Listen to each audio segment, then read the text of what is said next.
வணக்கம் பக்தி ஒளி நேயர்களுக்கு வணக்கம். ரொம்ப விசேஷமான தை பிறக்க போது, எல்லாருக்கும் வழி பிறக்க போது. சூரியனுடைய முழு அருளும் நம்மளுக்கு கிடைக்க போது. சூரிய பகவானுடைய அருள் மட்டுமல்லாமல் இந்திரனுடைய முழு அருட்கடாட்சம். அதாவது இந்திரன் தான் வாழ்வோங்கி வாழ்கிறான், வாழ்ந்து கொண்டே இருக்கிறான். அவனுடைய முழு அருளும் நம்மளுக்கு கிடைக்க போகுது. அனைவருக்கும் பொங்கல் நல்வாழ்த்துக்கள். எல்லாரும் எல்லா செல்வங்களும் பெற்று சிறந்த முறையில் வாழ என் மனப்பூர்வமான வாழ்த்துக்கள். நம்ம பொங்கல் அப்போ சூரியனுடைய முழு அருள் நம்மளுக்கு கிடைக்கிறது எதெல்லாம்னா, நம்மளுக்கு உடல் ஆரோக்கியம் மட்டும் இல்லாமல் தலைமை பொறுப்பு, உயர் அங்கீகாரம், ஒவ்வொரு ஜீவனும் வாழ்வதற்கு சூரியன் அவ்வளவு முக்கியத்துவம் வாய்ந்தது. அதனால இந்த பொங்கல் நம்மளுக்கு ரொம்ப விசேஷமான ஒரு பண்டிகை. தமிழர்களின் மிக அருமையான பண்டிகை. அது அவ்வளவு நன்றி உணர்வுக்காக நம்ம கொண்டாடும் பண்டிகை அப்படிங்கிறது. நம்மளை வாழ வைக்கும் தெய்வத்துக்காக ஒரு பண்டிகை பண்ணணும்னா அது சூரிய பகவானுக்காக பண்ணணும் அப்படிங்கிறதுக்காக பொங்கல் பண்டிகை நம்ம எடுத்திருக்கோம். இந்த பொங்கல் பண்டிகை பாத்தீங்கன்னா புது நெல், புது அரிசி எல்லாம் போட்டு புது பானைகள் எல்லாமே புதுசு புதுசா. அதாவது மார்கழி மாதத்தில் இந்த பனியினால் எல்லாமே பூசணம் பொத்து எல்லாமே ஒரு மாதிரி பீட மாதிரி அப்படி உட்கார்ந்து இருக்கிற மாதிரி நமக்கு ஃபீல் ஆகும். மார்கழியில் எல்லா பாத்தீங்கன்னா குங்குமம் கூட பூசணம் புத்த மாதிரி வந்திருக்கும். ஒவ்வொன்றுமே நம்ம எல்லாத்தையும் கிளீன் பண்ணி அடுத்தால எல்லாத்தையும் நம்ம புதுசா உருவாக்குற மாதிரி உருவாக்கும். அதனால நம்ம என்ன பண்ணுவோம்னா பொங்கல் பண்டிகை அன்னைக்கு முதல்ல மார்கழி மாசத்திலே எல்லா பொருளையும் எடுத்து வேண்டாத பொருட்கள் எல்லாமே ஓலைப்பாய், அப்புறமா எல்லா பாய்கள் இருந்து நம்ம படுக்கிற தலையாணியில இருந்து எல்லாத்தையுமே துப்புரவுப்படுத்துதல். வீட்டை அவ்வளவு தலைகீழ மாத்தி இது பண்ணுவாங்க. ஃபுல்லா வெள்ளை அடித்தல், அதாவது சுண்ணாம்பு வச்சு வெள்ளை அடிப்பாங்க, அப்புறம் காவி அடிப்பாங்க. இதெல்லாம் வச்சு பண்ணும்போது நம்ம வீடும் புது புது வீடு போல் நம்மளுக்கு பிரகாசமாக தெரியும். அது மட்டும் அல்லாமல் பண்டிகை காலங்களில் நம்ம இந்த பொங்கல் பண்டிகை ரொம்ப விசேஷமானது. கோலம் இரவு ஃபுல்லா வீட்டுக்குள்ள எல்லா இடத்துலயும் கோலம் போடுவோம். மாக்கோலம் சாமி ரூம்லயும் உள்ளுக்கு சுண்ணாம்பு வச்சு எல்லா கோலமும் போடுவாங்க. எந்த நெகட்டிவ் நம்ம வீட்டுக்குள்ள வரக்கூடாதுன்னு சொல்லிட்டு அவ்வளவு பவர்ஃபுல்லான சுண்ணாம்பு கண்டிப்பாக இருக்கணுங்கிறதுக்காக கோலத்திலும் சுண்ணாம்பு எடுத்து போடுறது உண்டு. வெள்ளை இடத்துல சுண்ணாம்பு வெள்ளை எடுக்கணும். இதெல்லாம் பண்ணுவாங்க. பண்ணிட்டு நம்மளால் முடியல, சுண்ணாம்பு வீட்டுக்குள்ள எல்லா பக்கமும் அடிக்க முடியலன்னு கூட நம்ம படி இருக்கு இல்லையா, படியில் சுண்ணாம்பு அடித்து அதுல காவி போடுவது ரொம்ப விசேஷமான ஒரு ஒன்று. நம்ம வீட்டுக்குள் நுழையிற எந்த சக்தியும் சுண்ணாம்பை தாண்டி வெளியே போகாது. அதனால உள்ளுக்கு வராது, வெளியும் போகாது. அதனால் நம்ம சுண்ணாம்பை வைத்து படிகள் எல்லாம் அடிக்கணும். கல் சுண்ணாம்பு ரொம்ப விசேஷமானது. இல்லாட்டா நம்ம பொடி சுண்ணாம்பு கூட போடலாம். அந்த பொடி சுண்ணாம்பு அடித்து அதுல காவி எல்லாம் பட்டை போட்டு ரொம்ப பவர்ஃபுல்லா அதை ஆக்கி வைப்பாங்க. அந்த வீட்டை பார்க்கும்போது அந்த சுண்ணாம்பும் பட்டை போடுதல் ரொம்ப விசேஷமாக இருக்கும். அதுக்கப்புறம் பாத்தீங்கன்னா கோலம், மாக்கோலம் போடுறது. மாக்கோலம் விட சுண்ணாம்பு கோலங்கள்லாம் நல்லா போடுவாங்க. நல்ல ரொம்ப விசேஷமாக இருக்கும். அதே மாதிரி பாத்தீங்கன்னா முதல் நாள் பண்டிகை போகி பண்டிகையை இந்திரனுடைய நாளாக கொண்டாடுவாங்க. இந்திரனை வரவேற்பதாக நினைச்சு போகி பண்டிகை வழிபாடுகள் இருக்கும். அடுத்த நாள் பொங்கல் பண்டிகை நம்மளுடைய சூரிய பகவானுக்காக கொண்டாடுறது. இப்போ இந்திரன் நாள்ல தான் நம்ம மாக்கோலம் எல்லாம் போட்டு ரொம்ப விசேஷமா அந்த வீட்டை ஃபுல்லா நம்ம ரொம்ப அலங்காரமா வைக்கிறோம். அப்ப பொங்கல் பண்டிகை காலையில் எப்பவுமே பிரம்ம முகூர்த்தத்தில் வைப்பது மிக சிறப்பாக இருக்கும். பிரம்ம முகூர்த்தத்துல வைத்து பொங்கல் வைப்பது.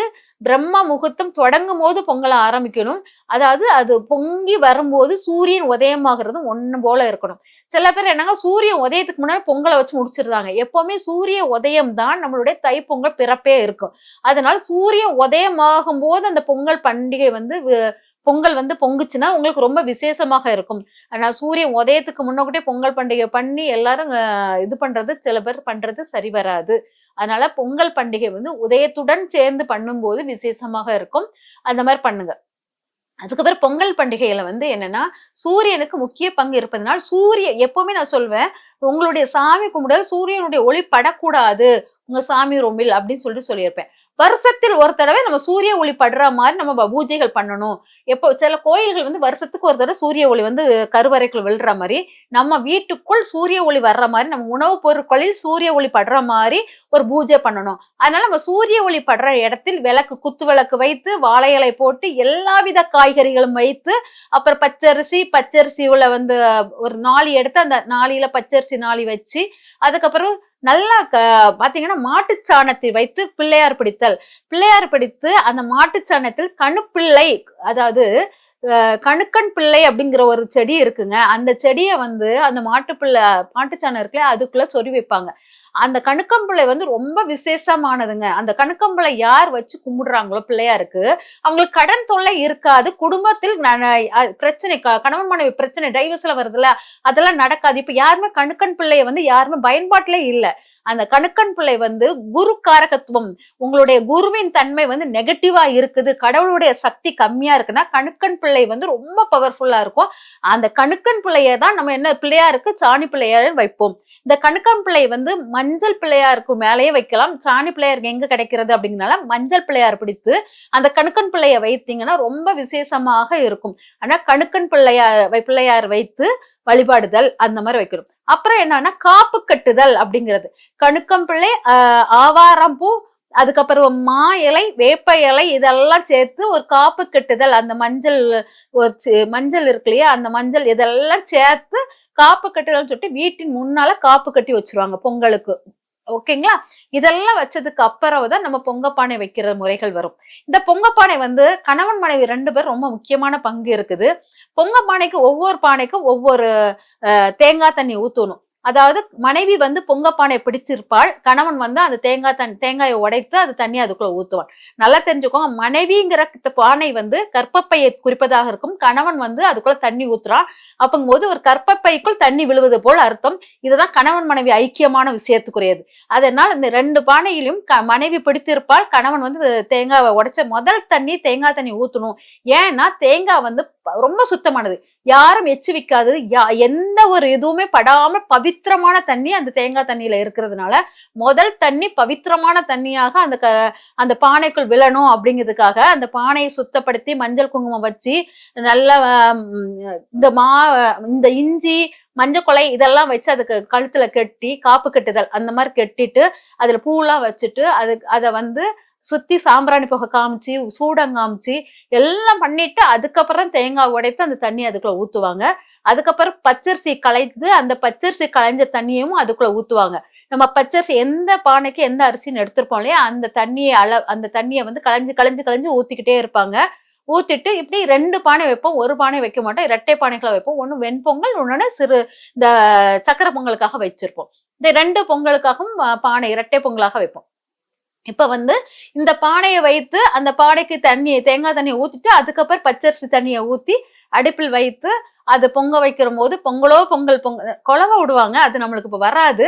அதனால நம்ம குழவை விடுறது இல்ல, வராதனால நம்ம பொங்கலோ பொங்கல் சொல்லி 3 தடவை கையில ஆளுக்கு ஒரு குத்து எடுத்து 3 தடவை அப்படி சுத்தி பொங்கல் சொல்லிட்டு ட்ரம்ஸ் அடிச்சு அதை வந்து அந்த இடத்துல வந்து அந்த பொங்கல் அந்த பானைக்குள்ள வந்து போடுவோம். குடும்ப தலைவன் தலைவி வீட்டுல உள்ள பிள்ளைகள் எல்லாருமே அந்த பானைக்கு வந்து தொட்டு கும்பிடணும். ஏன்னா நம்மளுக்கு அடுத்தால சாப்பாடு போடுற அந்த பானைகள் அந்த சாப்பாடு வந்து அவ்வளவு முக்கியத்துவமானது இல்லையா. அதனால அந்த குடும்பத்தில் உள்ளவங்க எல்லாரும் பொங்கலோ பொங்கல் சொல்லி அதுக்கு பானைக்குள்ள அரிசியை போட்டு பானையை தொட்டு கும்பிட்டுட்டு அதுக்கப்புறம் தான் வேண்டிய தண்ணி அளவு பார்த்து தண்ணி எடுத்துக்குவாங்க. இந்த மாதிரி பொங்கல் வைத்து அப்புறம் எல்லா காய்கறிகளும் வைத்து குழம்பு வைப்பாங்க. சில பேர் 7 வகை கூட்டு வைப்பாங்க, சில பேர் 16 வகை கூட்டு வைப்பாங்க. எவ்வளவு வகை காய்கறிகள் நீங்க சேர்க்க முடியுமோ அவ்வளவு காய்கறிகள் சேர்த்தீங்கன்னா அவ்வளவு விசேஷமானது. பனங்கிழங்கு ரொம்ப முக்கியமானது. அந்த பனங்கிழங்கு இல்லாத பொங்கல் கிடையாது. ஒரு 2 பனங்கிழங்காச்சு எடுத்து அடுப்பில் சுட்டு வச்சு அதை வந்து நம்மளுக்கு சாமிக்கு படையல வச்சிருவாங்க. இந்த பனங்கிழங்கு தான் ரொம்ப உடல் ஆரோக்கியத்துக்கு ரொம்ப பவர்ஃபுல்லா இருக்கும். யார் பனங்கிழங்கு வழிபாடு கரெக்டா எடுக்கிறாங்களோ அந்த வீட்டுல சுகர் வராது. அந்த பனங்கிழங்கு வழிபாடு எடுத்து பனங்கிழங்கு சாப்பிடுற தன்மை அந்த பொங்கல் அன்னைக்கு வச்சீங்கன்னா பண செலவும் குறையவும் உங்களுக்கு பிரபஞ்ச சக்தி அதிகமாக இழுத்து கொடுப்பதாக இருக்கும். அதனால பனங்கிழங்கையும் நீங்க வைத்து கும்பிட வேண்டியது மிக முக்கியமானதாக இருக்கும். கிழங்கு வகைகள் எல்லாமே வைக்கணும். இதெல்லாம் வைத்து கும்பிடும் போது உங்களுக்கு ரொம்ப அதிசக்தியான உங்களுக்கு பயிர் வகைகள், அதாவது பட்டாணி, மொச்சக்கொட்டை, அப்புறம் கொண்டக்கடலை, இதெல்லாம் நிறைய பயிர், பாசி பயிறு, இதெல்லாம் நிறைய பயிர், காராமணி, நிறைய பயிர் போட்டு துவரம் பருப்பு எல்லா பயிர்களையும் வைத்து குழம்பு வைக்கும் போது அது விசேஷமான குழம்பாக இருக்கும். அது வந்து சூரிய பகவானுக்கு பிடித்த குழம்பாகவும் மாறிவிடும். இதெல்லாம் வச்சு கும்பிட்டுட்டு சாமி எல்லாம் கும்பிட்ட பிறகு அடுத்த பிறகு என்ன பண்ணுவாங்கன்னா சுத்தி போடுதல் மிக முக்கியமானது. கழிப்பு சுத்தி போடுதல், அதாவது தீபாவளிக்கோ எதுக்குமே, தீபாவளிக்கு வந்து நீங்க என்ன சொல்லுவீங்கன்னா மருந்து உண்ணுதல் இருக்கும்.